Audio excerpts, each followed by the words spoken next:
Call recording ने कई बार हमें इस घाटे से बचाया हुआ है, और जब तक बिल ना मिले। नमस्कार, कैसे हैं आप सब? आशा करता हूँ मस्त होंगे। सबसे पहले हम जानते हैं कि यह प्रक्रिया कैसी होती है। तो प्रक्रिया ये होती है दोस्तों कि खेत से हम माल दिन भर तुड़वाते हैं, हार्वेस्टिंग करवाते हैं, उसकी पैकेजिंग करते हैं। टमाटर है तो उसको कैरेट में डालते हैं, शिमला मिर्च वगैरह है, भट्टे वगैरह हैं, तो फिर उनको क्या करते हैं, हम एक पैकेट पर बना के उसको सेल करने पहुंचा देते हैं। तो सबसे पहली शुरुआत यहीं से होती है। अब वो कैसे होती है, तो जब भी आप माल पहुंचाएं तो आपको क्या करना होगा, आपको वज़न जो है बिल्कुल फिक्स करके चलना पड़ेगा। मान लीजिए आप बैगन पहुंचा रहे हैं, तो जो भी पैकेट है उसकी ये तो 15 किलो की होनी चाहिए या 20 किलो की होनी चाहिए, जितनी भी आपको बनानी है। तो आप अपने एरिया के हिसाब से जो चलता हो आपके यहाँ, एक लिमिट उसकी बना के, और एक सी पैकेट, एक से नंग आपको बनाना होगा, ठीक है। और उसमें क्या करना होगा, थोड़ा सा आपको माल ज़्यादा पहुंचाना होगा। ज़्यादा आप कैसे, कि जैसे मान लीजिए 15 किलो का पैकेट है आपका, तो 15 किलो 200-300 ग्राम आपको पहुंचाना होगा। होता क्या है कि जब माल हमारे यहाँ से जाता है मंडी, तो माल जो है कम हो जाता है हमारा, ठीक है। और यदि मान लीजिए 15 किलो वेट है उसका, 15 किलो से 100 ग्राम भी कम हो जाता है, तो सीधा कमीशन एजेंट जो है उसको 14 किलो आपका लिख देता है, तो 1 किलो आपका सीधा जाता है। उस 100 ग्राम ऊपर देने के ना के चक्कर में आपको जो है 1 किलो का नुकसान हो जाता है। इसलिए जो है आपको फिक्स देना है ही, साथ में उसको आपको थोड़ा बहुत जो है 100-200 ग्राम आपको ज़्यादा आपको देना होगा। तो ये होगा क्या, वजन का काम, ठीक है। यहाँ से शुरुआत आपकी हो जाती है कि आपको पैकेजिंग कैसे करनी है। पैकेजिंग एक से नंग में करनी है और माल को तौल के ही आपको पहुँचाना है, ठीक है। और एक बढ़िया एक लेटर पैड आप ले लें या रसीद कट, जो भी आपको चिट्ठी वगैरह बनाए आप, तो बढ़िया रहेगा कि मान लीजिए 20 किलो के नंग है तो 20 किलो, गुड़ित आपके कितने नंग है 5, तो ऐसा 75 लिख के टोटल आप बनाएं, और नंग लिखें, उसमें दिनांक लिखें, किस गाड़ी पर जा रहा है, उसमें भाड़ा कितना देना है, ये सारी चीज़ अंकित करके, और एक कार्बन का भी आप अपने पास में रखें। तो यहाँ से आपकी शुरुआत हो जाती है मंडी जाने की। अभी हम मंडी नहीं गए हैं। मंडी हम जब जाते हैं तो सबसे पहली बात तो यही आती है कि हमें ट्रांसपोर्ट लगता है।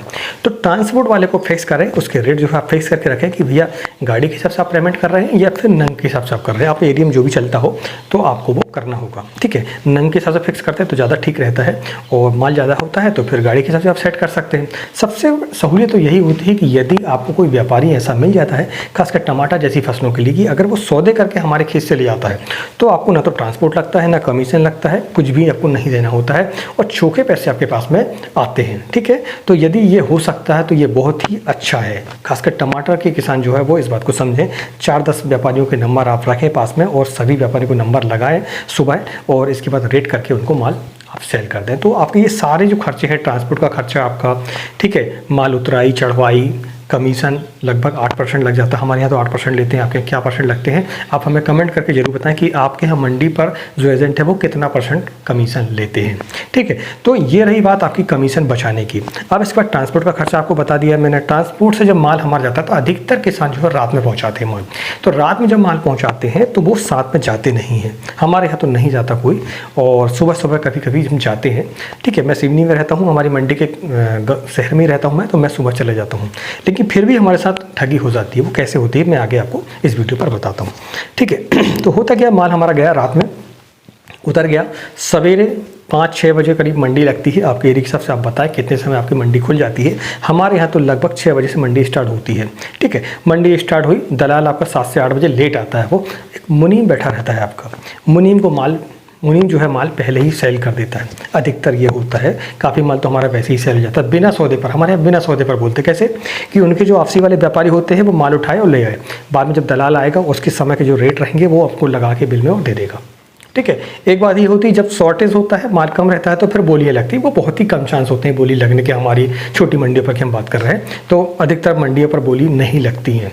बड़ी मंडियों पर कुछ जगहों पर जब माल के रेट जब ज़्यादा होते हैं तो अधिकतर लग जाते हैं, लेकिन नहीं तो वैसे क्या होता है कि ये माल गाड़ी आई है आपकी, ये 300 पैकेट से हमने सेल कर दिया, उन्हें रेट बना दिया कि 300 पैकेट का माल है ये, आप जितना लगे उसको उठा के और ले जाओ व्यापारी, ठीक है। तो इस तरीके से होता है। तो कभी कभी क्या होता है कि रेट जो होते हैं वो या तो सुबह जल्दी रेट आते हैं अच्छे, या फिर थोड़ा लेट जब माल का शॉर्टेज हो जाता है तब रेट हमें मिल पाते हैं। तो ऐसा होता है अमूमन, ठीक है। मान लीजिए आज मंडी तेज़ बिकी है तो कल सुबह जो है मंडी सुबह जो है तेज़ बिकेगी, ठीक है। या फिर ऐसा भी हो सकता है कि उस तेज़ रेट के चक्कर में माल ज़्यादा आ जाए तो रेट कम भी हो जाए, और फिर बाद में माल जब कम हो तो फिर उठ के रेट बढ़ भी जाए। तो क्या होता है, सुबह जब माल हमारा बिक जाता है तो उस समय पर रेट मान लीजिए तेज़ है, मान लीजिए 400 रुपये का रेट टमाटर हमारा, वो सुबह बिक गया आपका 8 बजे, लेकिन आप जब पहुँचे तो सुबह के 9 बजे थे, या दलाल जब पहुँचा तो सुबह के 9 बजे थे, और फिर मार्केट पर डाउन आ गया और उसने सारा टमाटर 300 साढ़े 300 में बेच दिया बाद में, ठीक है। जो बचा हुआ माल था, आपका हो या किसी और का हो, तो आपको जो बिल लगता है वो 300 साढ़े 300 का लगता है, ना कि 400 का। वो 400 का जो माल बिकता है ना, वो सीधा अंदर हो जाता है दलाल की। इस बात को नोट करके चलें आप, ऐसे ठगी होती है आपकी।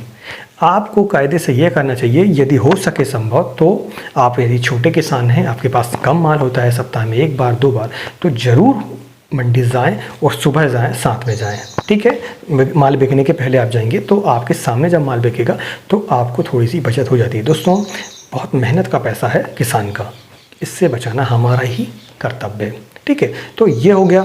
दूसरा ये होता है कि जो हमने बताया था आपको पहले कि बिना सौदे के माल बिक जाते हैं, तो होता क्या है कि उठा के ले गए हमने, और उस व्यापारी को तो 400 रुपये रेट लग गया, लेकिन हमें जो रेट लगे वो 350 के लगे, 50 रुपये अंदर हो गया उसके, ठीक है। तो इस तरीके से हमारी जो रेट हैं जो वो कम हो जाते हैं और हमें ठगी का सामना करना पड़ता है। वैसे भी वो आपके सामने माल बेच देते हैं और जो है रेट ज़्यादा बेचेंगे वो, और आपको बताएंगे कम। ये ऐसा होता है। बोली पर यदि माल बिकता है तो बहुत ही बढ़िया होता है। तो इस तरीके से मंडियों पर जो है ठगी होती रहती है और आप समझ भी नहीं पाते हैं। अब इसके बाद हम देखें तो एक काम और होता है कि मान लीजिए आप मंडी पर नहीं गए हैं साथ में, तो फिर आप फ़ोन करके पूछते हैं। फ़ोन करके पूछा आपने तो रेट आपको बताया गया 350 रुपये, आपने सुन लिया, फ़ोन कट करके रख दिया। आप जब बिल बनवाने पहुँचे तो आपको पता चला कि उस दिन तो रेट 350 लगाया दलाल ने। अब आप कहेंगे नहीं, हम तो 350 आपने बताया था, लेकिन आपकी बिल्कुल नहीं सुनी जाती है। वो बोल देते हैं कि भैया आपने सुनने में फ़र्क हो गया होगा। अब हमने आपको ये समस्याएं बता दी हैं, लेकिन अब हम बताते हैं इसका निदान। तो निदान दोस्तों यही है कि सबसे पहला निदान तो यह है कि आप अपनी मंडियों से माल ना बेचकर यदि डायरेक्ट किसी व्यापारी को अगर देते हैं सौदे पर तो बहुत ही बढ़िया रहता है। कमीशन, ट्रांसपोर्ट, ये सारे खर्चे आपके बच जाते हैं। दूसरा ये कि पर्ची बनाकर पहुंचाएं, कार्बन कॉपी अपने पास में रखें। तो यदि आप मंडी नहीं गए हैं, आपने फ़ोन करके पूछा है, तो अपने फ़ोन रिकॉर्डिंग ऑन करके चलें और फिर इसके बाद आप दलाल से बात करें। उससे क्या फ़ायदा होगा? उससे फ़ायदा ये होगा कि मान लीजिए उसने 350 पर रेट बोला है और यदि मान लीजिए वो 325 को रेट देना चाहता होगा जिस समय आप बिल लेने जाते हैं, तो उस समय आप उस कॉल रिकॉर्डिंग को बता सकते हैं कि भाई आपने 350 हमको बताया था, तो आपको हमें 350 की रेट देने पड़ेंगी। ये पहली प्राथमिकता है, आप ध्यान रखें इस बात को। ये छोटी सी बात नहीं है, हमने कई बार घाटे सहे हैं, ठीक है, और कॉल रिकॉर्डिंग ने कई बार हमें इस घाटे से बचाया हुआ है। और जब तक बिल ना मिले तब तक आपको इस कॉल रिकॉर्डिंग को सेव करके रखना है। जैसे ही बिल मिल जाता है उस तारीख का, तो फिर आप उसको डिलीट कर सकते हैं। तो ये पहली प्राथमिकता है, इस बात को आप समझें, ये छोटी बात बिल्कुल नहीं है, ठीक है। अब इसके बाद जो दूसरा बात आती है कि आप यदि मंडी गए हैं तो क्या करें कि आप साथ में रहें और सामने से जैसे ही बिना सौदे का माल की बात आती है तो बिना सौदे के माल को आप ध्यान रखें कि कितने नंग आपके बिना सौदे के गए हैं और कितने नंग उन्हें बाद में बेचा है, ठीक है, और किस रेट पर उस समय पर बिक रहा था। आपको ये बोलना पड़ेगा कि भैया जो भी आप माल दे रहे हैं हमारा, तो बिना सौदे के ना दें, आप हमें क्लियर करें कि ये माल जो जा रहा है वो कितने रुपए का हमारा जा रहा है। तो ये आपका फिक्स हो जाता है। और बिल हमेशा तुरंत बनवाएं, भले ही पेमेंट उसका बाद में लें, तो एक बात अलग है, लेकिन बिल आपको इमीडिएटली जल्दी बनवाना होगा। हो सके तो उस दिन का बिल उसी दिन बनवाना होता है। अधिकतर क्या होता है, आपसी वाले हमारे हो जाते हैं, संबंध हमारे घने हो जाते हैं, तो 4-4 बिल, 5-5 बिल, 10-10 बिल जो है इकट्ठा हम बिल बनवाते हैं, तो फिर उसमें सोचने समझने का टाइम नहीं मिलता, आप कुछ नहीं कर पाते हैं, बस बातें रह जाती हैं, चकल्लसें होते रहती है, माल को छूट गया तो छूट गया।